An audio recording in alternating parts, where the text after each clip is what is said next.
कहानी की शुरुआत एक आदमी से होती है जिसका नाम एंजो है। एंजो एक ऐसा इंसान है जो बच्चों को कराटे सिखाता है। एक रात जब वह बच्चों को ट्रेनिंग देने के बाद घर लौट रहा था तो रास्ते में रुककर उसने एक सिगरेट जलाई। तभी अचानक एक कार उसके पास से गुजरी और उसके पहियों से उछला पानी सीधा एंजो पर गिरा, जिससे उसकी सिगरेट बुझ गई। एंजो ने झुंझलाकर सिगरेट नीचे फेंक दी और कुछ पल तक उसे ध्यान से देखता रहा। वह बुझी हुई सिगरेट धीरे धीरे बहती हुई एक नाली में चली गई और वो नाली बैंक ऑफ रियो के ठीक सामने मौजूद थी। एंजो सीवर का पीछा करते करते एक विशाल ब्रिज तक पहुंचता है जहां से गंदे पानी की निकासी हो रही थी। वह नीचे उतरकर उस गटर के पाइप में घुसता है और आसपास की जांच करने लगता है। तभी उसके मन में एक खतरनाक ख्याल आता है, बैंक लूटने का। अगली सुबह एंजो अपने पुराने दोस्त सेबेस्टियन से मिलने जाता है और उसे अपनी प्लानिंग बताता है। सेबेस्टियन की भी हालत तंग थी, इसलिए वह तुरंत इस प्लान का हिस्सा बन जाता है।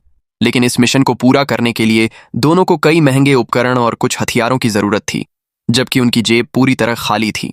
पैसों का इंतजाम करने के लिए एंजो अपने पुराने जानकार डिबाउस के पास पहुंचता है, मगर डिबाउस के पास भी उतने पैसे नहीं थे कि वह उनकी मदद कर सके। इसलिए उसने एंजो को एक और आदमी मारियो के बारे में बताया, जो खुद भी एक चोर था और अक्सर छोटी मोटी चोरियां कर अपनी जिंदगी चला रहा था। अगली सुबह एंजो मारियो से मिलने पहुंचा और उसे अपने पूरे प्लान के बारे में बताया। उसने बड़ी गंभीरता से कहा तो मारियो धीरे धीरे सोचने लगा। कुछ देर की खामोशी के बाद उसने कहा, अगर ये सच में हो गया तो हम अमीर बन जाएंगे। और इस तरह वह भी इस मिशन का हिस्सा बन गया।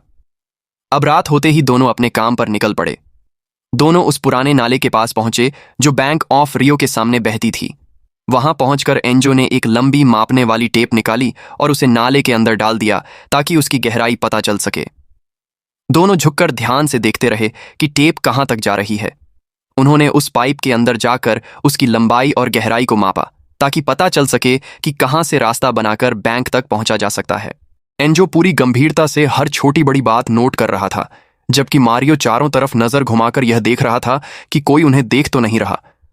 उस रात दोनों को यकीन हो गया कि अगर सब कुछ प्लान के मुताबिक हुआ तो अगली बार वे खाली हाथ नहीं लौटेंगे, और दोनों ने चोरी की असली तैयारी शुरू कर दी।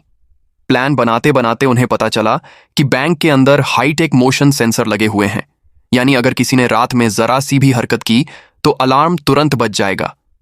अब मामला और गंभीर हो गया था। दोनों ने ठान लिया कि उन्हें हर कदम सोच समझकर उठाना होगा। कब अंदर जाना है, कौन निगरानी करेगा, और अगर गलती से अलार्म बज गया तो उससे कैसे बचना है। एंजो ने सभी को समझाया कि बैंक में लगे मोशन सेंसर हमारी हरकतों को नहीं बल्कि हमारे शरीर की गर्मी को ट्रैक करते हैं। इसलिए यदि किसी का शरीर सेंसर की रेंज में आता है तो अलार्म बज जाएगा।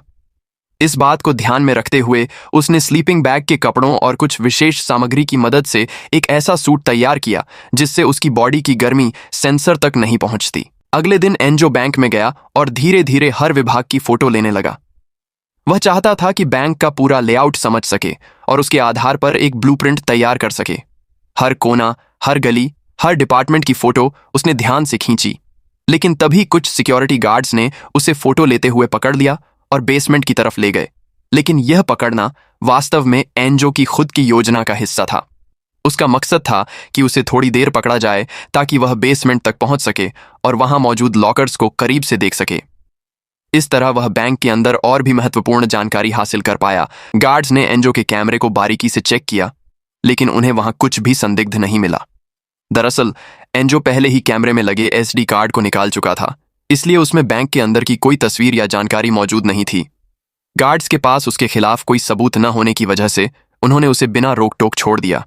जैसे ही एंजो बाहर आया, वह तुरंत अपने साथियों के पास पहुंचा। उसने उन्हें वह ब्लूप्रिंट दिखाया जो उसने बैंक की फोटो देखकर तैयार किया था।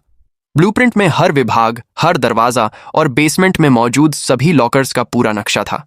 एंजो ने टीम को विस्तार से समझाया कि चोरी के दिन वे बेसमेंट से होकर बैंक के अंदर घुसेंगे, क्योंकि बैंक के सारे कीमती लॉकर्स वहीं स्थित हैं। इसके बाद टीम ने सोचा कि बैंक और सीवर के बीच की दूरी सही से मापना बेहद जरूरी है। उन्होंने इसके लिए साइकिल का इस्तेमाल किया। साइकिल के टायर पर उन्होंने एक निशान लगाया और उसे सीवर से बैंक तक चलाया। इस प्रयोग से उन्हें सही दूरी, रास्ते की लंबाई और संभावित समय का अंदाजा लग गया। इससे उन्हें यह भी पता चला कि किन जगहों पर ज्यादा सावधानी बरतनी होगी और किस स्थान पर गति कम करनी होगी। इस पूरी तैयारी के बाद टीम अब बैंक में जाने की रणनीति पर ध्यान देने लगी। उन्होंने तय किया कि हर कदम सोच समझकर उठाना होगा ताकि बेसमेंट और लॉकर्स तक सुरक्षित पहुंचा जा सके। मारियो को एक और बात समझाई गई। जो पैसे वे चुराने वाले हैं उनका बैंक के पास इंश्योरेंस था। इसका मतलब एंजो के हिसाब से कि इस चोरियों से आम लोगों के पैसों पर कोई असर नहीं पड़ेगा। सब धीरे धीरे नाले के पास इकट्ठे हुए, पर नीचे चारों ने मिलकर चुपचाप खुदाई शुरू कर दी। अब एंजो और उसकी टीम में एक नया आदमी जुड़ा, एल्टो। उसका काम था चोरी के बाद सबको सुरक्षित जगह तक पहुंचाना। वो गाड़ी और भागने का रास्ता संभालेगा। लेकिन इतनी तैयारी के बाद भी एक बड़ी परेशानी बाकी थी। आखिर वे बैंक के अंदर मौजूद उन 400 लॉकर्स को खोलेंगे कैसे? दरअसल हर लॉकर पर एक मजबूत सील लगी हुई थी। अगर वे एक लॉकर को खोलने में 1 मिनट भी लगाते तो सारे लॉकर्स खोलने में उन्हें करीब 6 घंटे लग जाते। ये समय बहुत ज्यादा था और इतना इंतजार उनके लिए खतरनाक साबित हो सकता था। इस समस्या का हल ढूंढने के लिए अगले दिन मारियो बैंक की दूसरी शाखा में गया और अपने नाम से एक लॉकर लिया। जब बैंक कर्मचारी ने उसे खोला तो मारियो ध्यान से हर छोटी चीज देखने लगा। उसने समझ लिया कि अगर वह इस सिस्टम को अच्छे से समझ ले तो असली चोरी के दिन सारे लॉकर्स को बहुत जल्दी खोला जा सकता है। अगले दिन मारियो और उसके साथियों ने चोरी के बाद भागने के लिए एक वैन चुराई। वैन लेकर वे अल्बर्टो के घर पहुंचे और बाहर उसका इंतजार करने लगे। तभी वहां पुलिस आ गई और वैन देखकर पूछताछ करने लगी। माहौल तनावपूर्ण था, लेकिन तभी अल्बर्टो और उसकी पत्नी बाहर आए और पुलिस से कहा कि ये लोग हमारे मेहमान हैं। उनकी बात सुनकर पुलिस का शक दूर हो गया और वह वहां से चली गई। इस तरह एंजो और उसकी टीम एक बड़ी मुसीबत से बाल बाल बच गई। रात को वे लोग फिर नाले में उतरे और सुरंग खोदना शुरू कर दिया। कुछ घंटों बाद उनकी ड्रिल मशीन अचानक टूट गई और काम रुक गया। यह देखकर मारियो गुस्से में बोला, मैंने पहले ही सारी बचत इस काम में लगा दी है, मैं और पैसे नहीं लगा सकता। और यह कहकर वह चला गया। उसी रात जब एंजो अपनी गर्लफ्रेंड के साथ था तो बातचीत के बीच उसे एक नया आइडिया सूझा। अगले दिन सुबह वह सीधे मारियो के घर पहुंचा और बड़े भरोसे के साथ अपना नया प्लान बताया कि हम रात में नहीं, दिन में ही बैंक लूटेंगे।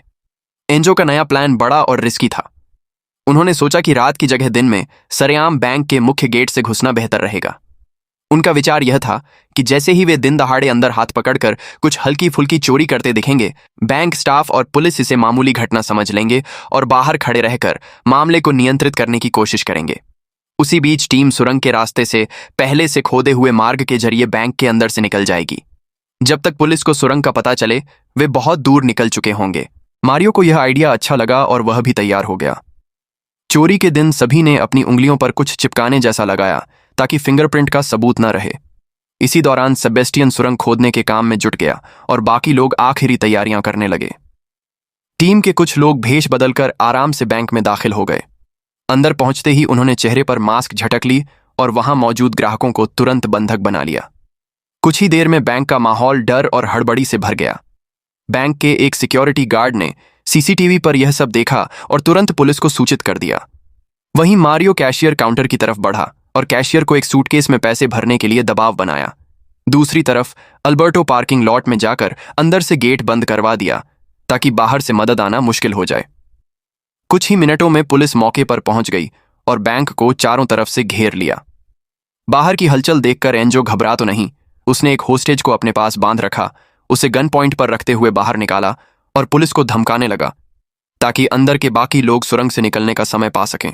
एंजो ने कहा कि अगर कोई अंदर घुसने की कोशिश करेगा तो सभी बंधकों को नुकसान होगा। मारियो ने एक सुरक्षाकर्मी को बंदूक की नोक पर पकड़कर बाहर आने को कहा।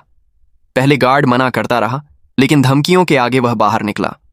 मारियो ने उसकी बंदूक और मोबाइल ले लिया और गार्ड को चेतावनी दी। गार्ड जाने के बाद एंजो ने सभी कैमरे बंद कर दिए। एंजो बेसमेंट में गया और एक बड़ी तिजोरी हटा दी। सेबेस्टियन सुरंग से बैंक में आया। दोनों पार्किंग में जाकर कार की डिग्गी खोली और मशीन लॉकर कक्ष में ले गए। सेबेस्टियन ने बनाई ऐसी मशीन जो सभी लॉकर सिर्फ 7 सेकंड में खोल सकती थी। मशीन लगते ही योजना तेजी से आगे बढ़ने लगी। टीम के सभी सदस्यों ने अपनी घड़ियों में उल्टी गिनती सेट कर ली। एंजो और सेबेस्टियन लगातार लॉकर खोलते रहे। थोड़ी ही देर में मारियो को सूचना मिली कि पुलिस छत पर पहुंच चुकी है। उसने तुरंत उस अधिकारी को फोन करके कहा कि यदि वे अपने लोग नीचे नहीं उतारेंगे तो वह अंदर रखे सभी बंधकों की हत्या कर देगा। वह अधिकारी न चाहे हुए भी पीछे हट गया। फिर भी उसने सामने वाली इमारत की छतों पर 2 निशानेबाज तैनात कर दिए ताकि किसी भी मौके पर सख्त कार्रवाई की जा सके। मारियो ने फिर कहा कि मेयर को बुलवाओ, लेकिन अधिकारी ने बताया कि मेयर को बैंक तक पहुंचने में करीब 1 घंटा लगेगा। इसी बीच एंजो और सेबेस्टियन ने कई लॉकर खोल लिए। उन लॉकरों से भारी मात्रा में नकद और सोना निकला। बाहर खड़ी पुलिस अब इन चोरों को पकड़ने की रणनीति बनाने में जुट गई थी। पुलिस को शुरुआत में यही लगा कि मामला कोई बड़ा नहीं है और चुराने वाले अंदर फंसे हुए हैं। इसलिए कप्तान ने मारियो को फोन करके आत्मसमर्पण का प्रस्ताव रखा। उसने कहा कि अगर तुम लोग हथियार डालकर पुलिस के हवाले हो जाओगे तो मैं तुम्हें सरकारी वकील दिलवाऊंगा और तुम्हारी सजा कम करवाई जाएगी। मारियो ने तुरंत हामी नहीं भरी।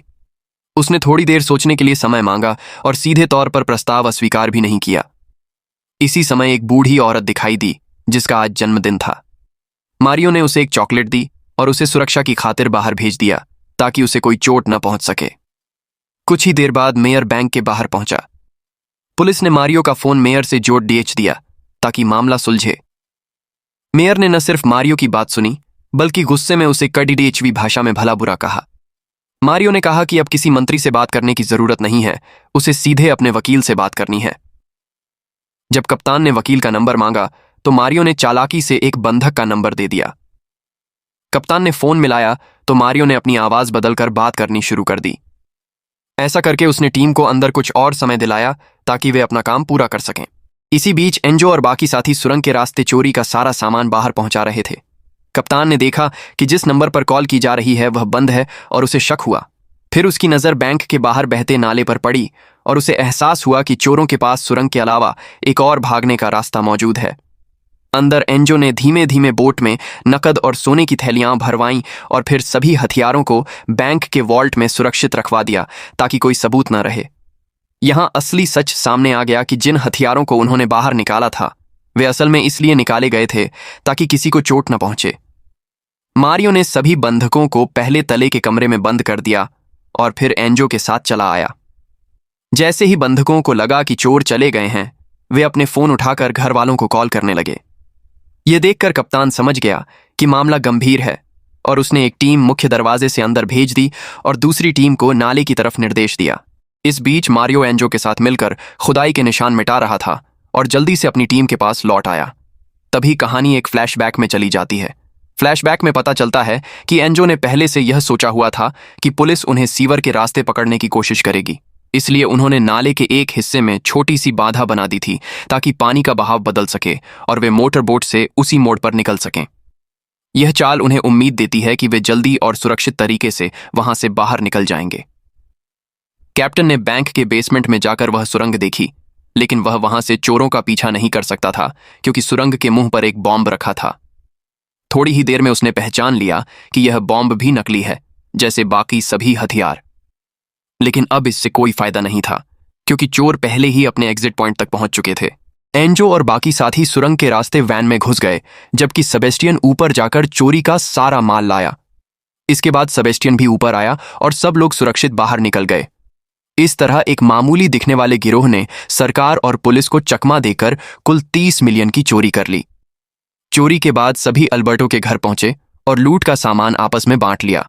उन्होंने उस वैन को भी जला दिया जिसे चोरी में इस्तेमाल किया गया था।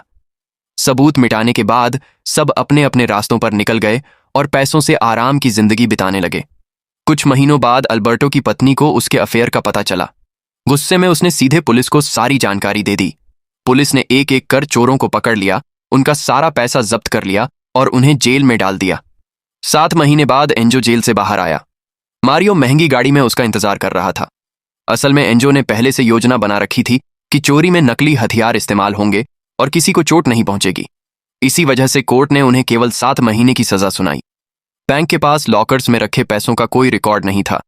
सरकार को यह पता नहीं चला कि असल में उन्होंने कितने पैसे चुराए। बैंक का दावा था कि चोरी में कुल 25 मिलियन और कई किलो सोना गया, लेकिन पुलिस को सिर्फ 1 मिलियन मिला। मतलब चोरों ने बड़ी रकम सुरक्षित छुपा ली थी। अंत में एंजो और बाकी साथी जेल से आजाद हो गए और चोरी के पैसों से आराम की जिंदगी जीने लगे। अगर आपको यह कहानी पसंद आई हो तो इसे लाइक जरूर करें और चैनल को सब्सक्राइब करना ना भूलें।